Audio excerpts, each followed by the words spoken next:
Cheri leads you inside her home. She's got a lot of potted plants, basically everywhere. It's kind of like a jungle in here. Oh, I see you like greenery. Yes, I'm a skilled water mage. Watering all these plants is as simple as a snap. She takes you into a living room. She says, "Feel free to sit down anywhere." Is that all you've got? Just a living room? You know, Rutherford had an office. I have an office if you prefer. It's just that there's a lot of you, and I felt this would be more comfortable. How can you feel what's comfortable for me? Just ignore him. He doesn't speak for us. I'm a little uncomfortable. That's because you're wearing a suit of plate mail. But it's too hot. Can I have water? Cheri gets a glass and then just pours water from her hand directly into the glass. She hands it to you. Could I get ice? She pulls up some runes, twists them around a little bit, and ice forms in your cup. Oh, that is handy. That is a very handy magical power. Isn't it, though? People always underestimate the value of water. You live next to a river. You are denying yourself valuable exercise by pouring yourself water through fake magic. I find it gives me more time to read reports and exercise my mind. Speaking of which, are you the one who ate one of the crystals from the dungeon? Allegedly. You allegedly ate one, or you allegedly are the one who did that? Yes to both. Interesting. How did that make you feel? I don't remember exactly, but I do know I was annoyed shortly afterward because people told me to stop doing it. I see. And did you pass the crystals afterward? No. I'm a lizard man. I have a gizzard that I store tiny rocks inside, and I've been keeping the crystals, thank you. Interesting. And do you feel like you've experienced any changes since you ate the crystals? I have been involved in a lot of very dumb things since then, yes. Hey, before we answer any more questions, I just want to make something clear. We expect to get something out of this. Our lives are in danger. We were followed by somebody, and the guy we used to be working with is dead. Oh, don't worry. This is just a preliminary question. I was morbidly curious what happens after you eat one of the crystals. It's not an experiment that I'm aware that we've tried so far. Well, Rutherford said that if we helped him, he was going to help me find a missing person who disappeared in the dungeon. Was it specified who he was going to help you find? Because that wasn't in his notes. Wait, you have his notes? I have a copy of his notes. You see, in the curator's office, you can never be too careful. Sometimes people disappear for asking the wrong questions or getting involved with the wrong sorts. So we're encouraged to keep drop boxes and a living will of sorts, and if you pass away, then your research material will be moved on to someone else. I happen to be the person that Rutherford chose to take on his material. That seems oddly convenient for you. That's correct. We in the business of information brokerage are in a constant tangled web of deception and concern. If my own studies were to dead end, I would have a motive to maybe put an end to one of my colleagues. But Rutherford never told me that I was going to be the one who received his material. It could have just as easily gone to one of my other colleagues on the same level. So what I'm hearing is that the entire curator order is suspect, and you all murdered Rutherford. Once again, correct. The entire curator order is all suspect. And that means that everyone is looking into it. When one of us gets killed, it's slapping around a hornet's nest. The fact you're being followed is no surprise. Anyone from the curation office might have hired someone to tail you. And it's got to be like cockroaches. The ones that you noticed following you, those were the low performers. You're probably being tailed by others. You think that, but you let us in anyway? Well, I'm part of the curation office, and I'm curious why Rutherford was killed. Me questioning you is just logical. Honestly, it may even help me a little bit, because it might imply that I don't have Rutherford's notes and therefore don't have much insight into what you've been doing with him. Every curator is going to assume that Rutherford was looking into something dangerous and someone decided to silence him. But if you have his notes, then you already know more about what he's researching than we do. That's true, but I don't know who killed Rutherford or why. And if you're attached somehow and I work with you, that might draw the killer out. Oh, so we're just bait. That and hired hands. But I'll make it worth your while. Who was it that you wanted me to look for? I'll find that person for you. Oh. Well, I don't want to say it in front of the others. Ooh, is it a girlfriend? No. Is it a boyfriend? Are you secretly gay? No, why does it have to be a lover? I don't know what other kind of secrets you would have. I can have perfectly benign, non-romantic secrets, okay? Is the secret a person? I tell you what, I'll lean down and you whisper what you're looking for into my ear. Okay. It's my parents. Okay. Interesting you would want to keep that a secret. It's an interesting secret? I want to hear. I want to know. No, you guys are dicks. All right, and they vanished into the dungeon. Do you happen to know around when? I mean, it would have been maybe 15, 16 years ago, something like that. Okay. That's going to be a tall order. Well, that's my price.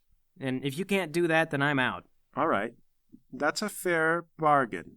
It's a tall order, tall price, and what I'm asking is a lot, so I'll do it. I'll look into it, I'll find those people. Do you need to know anything else, or? Not for now. Thankfully, you're a cat man, and one of the only ones I've met in the city so far. I'm sure there's a few others, but it can't possibly be more than a few hundred at best. Few hundred? No, there's no way. I'm pretty sure it is a few hundred. I mean, I've never met another cat man either. Correct me if I'm wrong, but you live in the nice part of town, do you not? Well, yeah. They don't live in the nice part of town.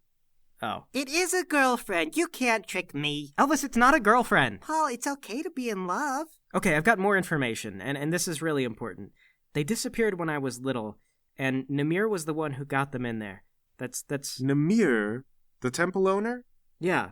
Yes, that's why I've been living there all my life. That is important information. He's higher up in the curation office than I am.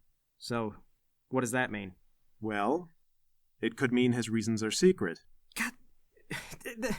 I knew this was going to be a waste of time. Were they signed on with the Adventuring Guild? I don't know. Well, look, calm down. Just because it's harder to figure out doesn't mean it's impossible. Paul, if your boyfriend and or girlfriend got lost in the dungeon because of Namir, how come you don't just ask him? Oh, gee, Elvis, thanks. I hadn't thought of that. You're welcome. Sometimes we forget the obvious. He says, my parents went into the dungeon to pay for our living expenses, but they didn't come back. So he took pity, and he took me in, and he raised me, and paid for all my living.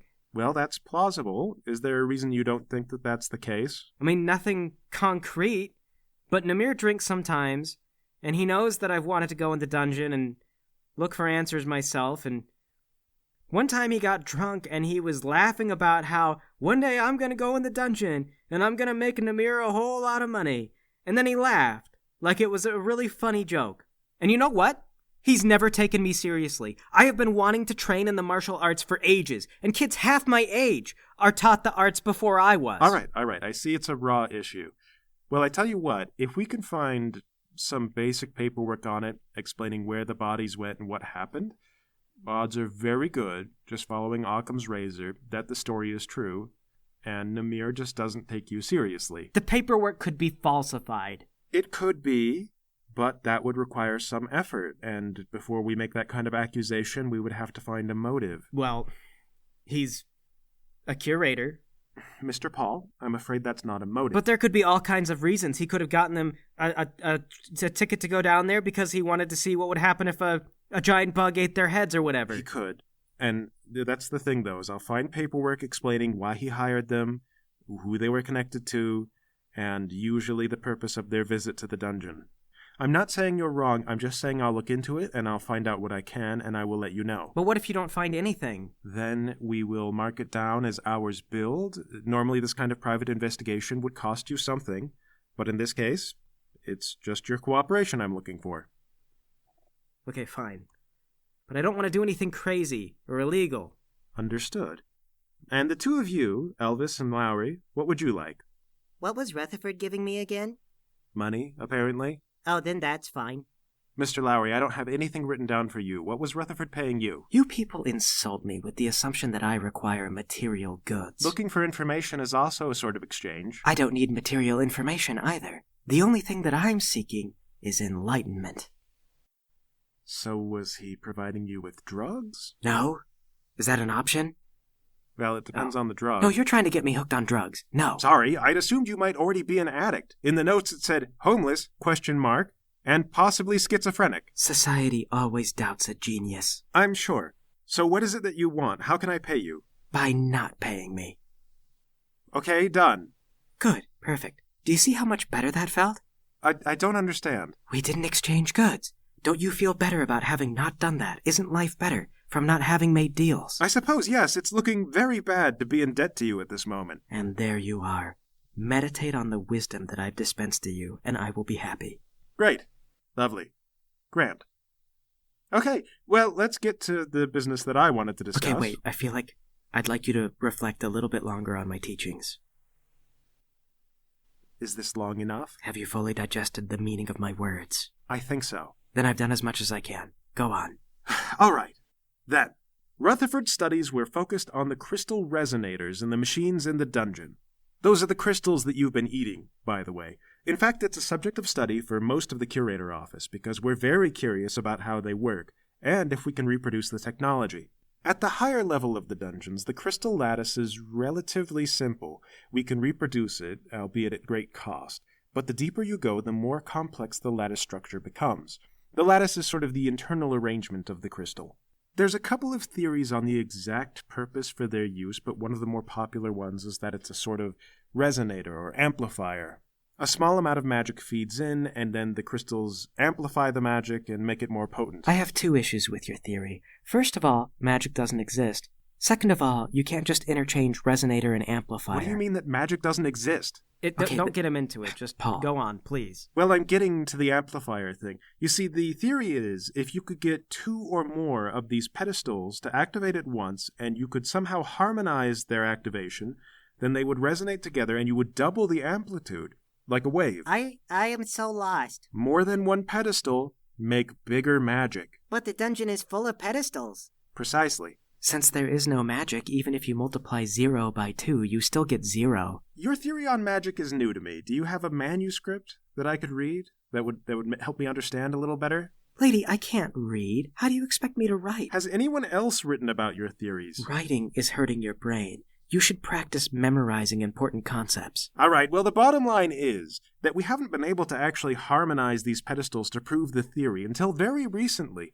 Rutherford theorized the fog skeleton that your group ran into was created by such a means, and apparently he did something similar on his own. Yeah, he made a giant flying scorpion. Well, that is only the second recorded instance of that ever happening. And then somebody killed him for figuring that out? I don't know why Rutherford was killed. The harmony theory has been around for quite a while, actually. In fact, one of the theories is that all the pedestals come together to form some sort of weapon, and that it must have vaporized the prior civilization that lived here. So why kill him? I don't know. That is the mystery, Mr. Paul, and the thing that all the Curators Guild is trying to understand. What if he figured out how to resonate the gems so hard that they exploded and he died from that? You know, Mr. Elvis, I hate to say this, but that's a little plausible. Oh, perfect. Mystery solved. Now we can all happily go live in a cave. I get hired to do a lot of private investigation, and I wish every case were as simple as saying, well, the victim simply exploded. How often is that the answer? Depressingly frequently. So did Rutherford just explode? Nobody killed him? No, it was definitely a murder. The room was scorched, and he's a fire mage, which implied that he tried to defend himself. Also, one of his arms was yanked off. What if his arm exploded off? I don't think that's what happened. I think Elvis is just excited because he had an idea that was plausible. Why do you guys keep saying my ideas aren't plausible? What have you ever said before that is plausible? No, I mean, what does plausible mean? What's applause? It's when you clap your hands. Why don't you guys clap for me? You've never said anything that would make me applaud for you. I don't understand. Did Rutherford ever mention why he wanted to hire your group in particular? It was because we saw the fog skeleton. I see. On the bright side, I mean, if we ever get captured, there's no way we could possibly betray anything you know, because we obviously don't understand it. I understand it. No, you don't. I do so. I understood every word. You don't know what a lattice is. She said what it was. It was the structure of the pedestals and whatever. Actually, it's the structure of the gem. See? Idiot.